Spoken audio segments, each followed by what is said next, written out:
So guys, ito na, ipapasilip ko to sa inyo itong abandoned castle dito sa sinasakupan ng Kartuzy, Poland, no? Or isang city dito sa Poland. So, may lawak ito o laki na 5,000 square meters. So, it was private owned by one artist before, 40 years ago. Pero hindi niya ito naipagpatuloy kasi hindi siya binigyan ng permiso ng government dito sa Poland or dito sa isang city na to.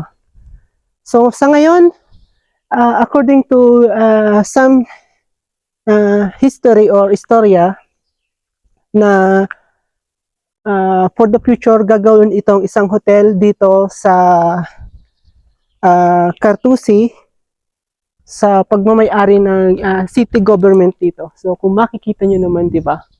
Sobrang ganda ng pagkaka ideas nitong castle na to. Sayang nga lang kasi hindi siya naipagpatuloy nung tao na gustong gumawa nito before. So sa ngayon, gagawin itong hotel for the future, no? Not this year, I think maybe for the next year, according to some Polish or Google here in Poland. Yung mga artist dito, talagang nilagyan na rin din nila ng paint yung mga pader. So ipapasilip ko sa inyo ng bahagya ito kasi ngayon ko lang din to pinuntahan. Na-recommend lang din to sa akin to nung kaibigan ko na i-pictured ko daw or pasyalan ko. Kaya ngayon ipapasilip ko sa inyo. So sa banda rito, sobrang laki niya. Kaya siguro hindi siya binigyan ng permiso ng city government kasi sobrang laki nung binuo niya dito. So kung makikita nyo, ang laki ng land area. It was 5,000 square meter. So sobrang laki niya, di ba? Silipin natin siya ng bahagya pataas. Tingnan natin. So ito, makikita nyo yung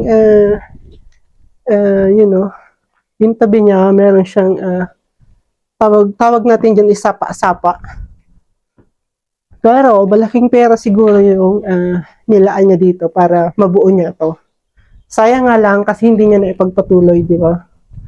So, di ba, kung makikita nyo, ang lawak ng land area niya. So, pinaglalagyan na ng mga painting ng mga kabataan dito. Ang laki niya, di ba?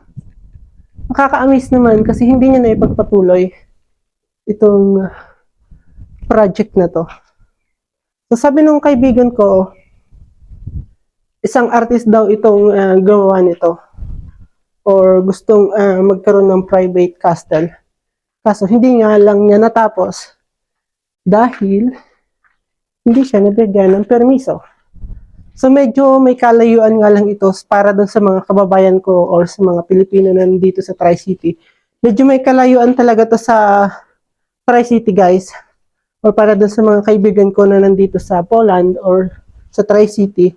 So kailangan nyo gumamit ng Rego na train para makapunta dito. So ang pangalan ng city, Kartuzy. So, sakop siya ng Kartuzy, guys. So, about 10 minutes by car or 15 minutes in the center of Kartuzy. So, makikita nyo itong abandoned castle na to. It's looking amazing for me or scary, but nothing happened here. At least, maybe soon, andito pa ako sa Poland. So, abangan ninyo. Baka makita nyo pa to for the future, isang hotel na. So, ipipicture ko ulit. At least na-picture ko bago siya gawing hotel. So, 40 years ago, nang naisipan niya itong, buuin or itayo. Kaso nga lang na pending kasi, ang sabi, sa kwento-kwento, ang kinuha niya lang permit is like nasa 200 square meter. Pero, now is like 5,000 square meter. Kaya, pinatigil siguro ng gobyerno dito. Sobrang daming castle dito.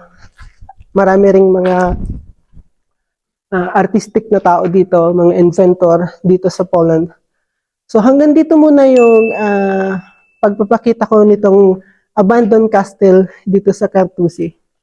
So salamat guys sa suporta, and sana patuloy niyong suportahan yung video ko dyan sa Pilipinas or sa anong panig ng mundo na napapanood niyo yung video ko guys. Maraming salamat. Thank you so much guys. Wow.